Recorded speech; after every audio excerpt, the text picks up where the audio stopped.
Why do you want to work out? What is your goal? The most important thing is that you have a vision, that you have a goal. Because without that vision and without that goal, again, you're drifting around and you're never going to end up anywhere. People don't become successful just by accident. You know, I mean, maybe the guy that found gold in California and started the gold rush, but don't count on that. That's the one in a lifetime kind of a situation. So you got to really have a specific goal, and to me, to have that vision that I want to be Mr. Universe, that I want to be the greatest bodybuilder of all time. That was a great vision, and that specifically to look like Reg Park and to be up there on that stage and to lift the trophy overhead and to win the championship over and over and over again. So that was a great goal. You have to have a goal. Now, it doesn't have to be that specific goal, but it has to have some goal. This is why I always recommend to people, sit down, take your time, and start thinking about, why do you want to work out? What is your goal? And then it can be as crazy as it is. It could be, I want to impress girls. If that's your goal, so be it, but it motivates you. It could be that you're emulating a certain, bodybuilder or a certain football player, a certain boxer, whatever it is. Have those pictures put all over the wall like I did when I was a kid. I put pictures of Reg Park and of Sonny Liston, of boxers and of Ali and of powerlifters and weightlifters all over my bedroom, wall. So that every day when I go to sleep, every day when I wake up, I look at those pictures and they motivate me. You need that motivation, and then therefore you have this kind of imprint in front of you all the time, and you know exactly what you're chasing. People always come up to me and says, why are you smiling? You're working out 5 hours a day. You're doing the same as the other guys, but the other guys have a sour face. They're pissed off that they have to do another rep or another set or something. I looked forward to another 1,000 reps of sit-ups. I looked forward to another 500 pounds of leg press or squat. I looked forward to doing more and more curls until my arms fall off. Why? Because I knew that every rep that I did and every set that I did and more weights that I lifted, I get one step closer to turning that vision into reality. So I was turned on by that. I was excited. I couldn't wait to get to the gym.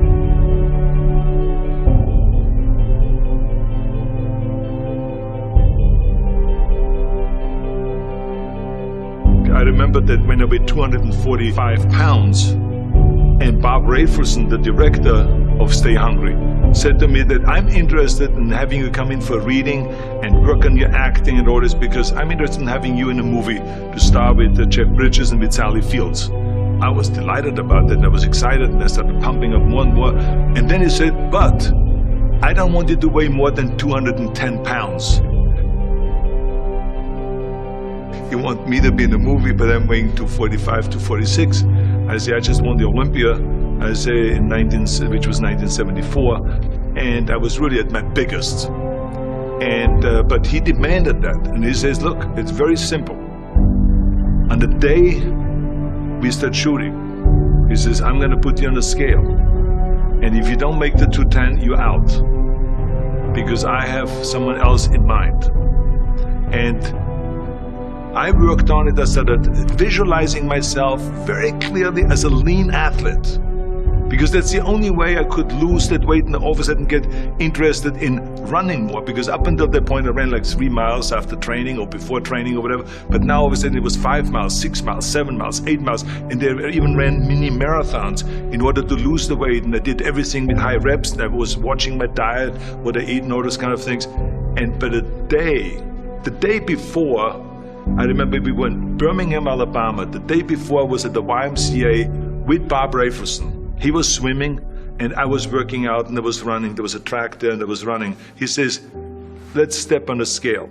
And I stepped on the scale and I weighed 209. So it just shows to you what is possible if you visualize exactly what you want to look like.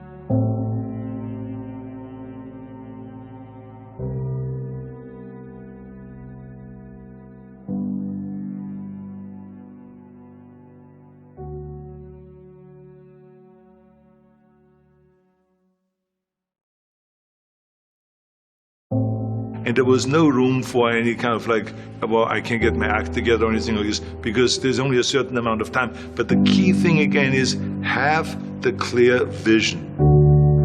Have the specific goal of what you want to accomplish, because then you never go to the gym and you say, the day I feel down a little bit, I don't know what it is all about, I don't know my life, I'm confused. No, I tell you that I was a perfect example of someone that was not confident at all.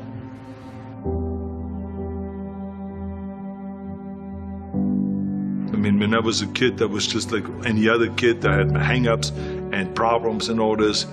But when I joined the weightlifting club and I won my first little trophy because I did the best clean and jerk, and then we went to another meet and I won another little trophy, I started feeling like somebody. But the bottom line is, everyone can use the same method, because I used it in politics, I used it in making money, I used it in everything that I've done in the movie business. When you have one little victory, little victories add up, and that is what gives you then ultimately confidence. Well, for me, the most important thing always is to have a deadline. So when I, for instance, had a competition, and let's say the competition was in the middle of September, and it was now beginning of summer, so there was no more time to screw around.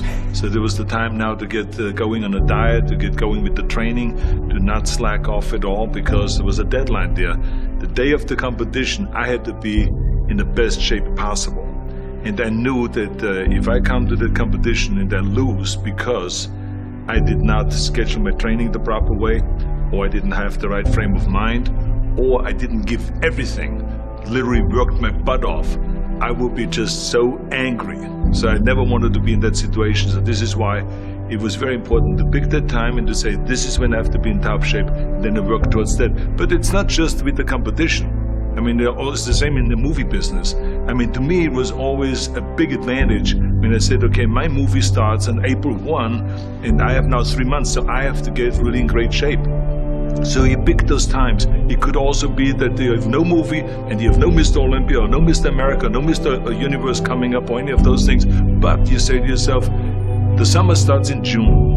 I'm going to go to the beach in June, and at that time I want to be in great shape. So that creates an urgency that makes you really start training hard and taking it seriously. Because if you don't have a specific plan, then you wander around. I mean, you can have, as I've told you many times, the best ship or the best plane in the world, but if you don't have a specific goal where you want to go and when you want to get there, you just drift around and you never get anywhere. So this is why it is so important to create that urgency and have a specific time when you want to be in shape.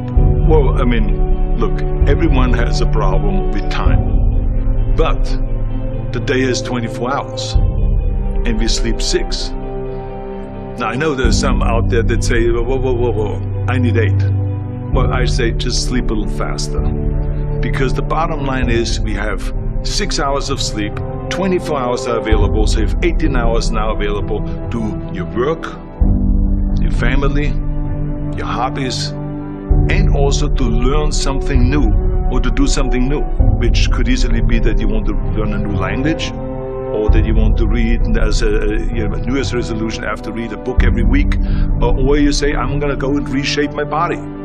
So you're going to go and take this hour out of your schedule and say, I'm going to train an hour every day. So this is, for most people, a huge challenge, but it is totally doable, I can tell them, because the kind of things that I did when I came to this country, I mean, I went to school, I was working in construction, I was working out my 5 hours a day, I was taking acting classes from 8 o'clock at night to 12 midnight, I was doing all of those things. I wanted to make sure that out of the 24 hours of the day, that I don't waste one single hour. Those hours were too precious. And so there I just want to tell people, don't give me this thing, I have a difficult time with the time and I don't have time for this and I don't have that. You have time, you make the time.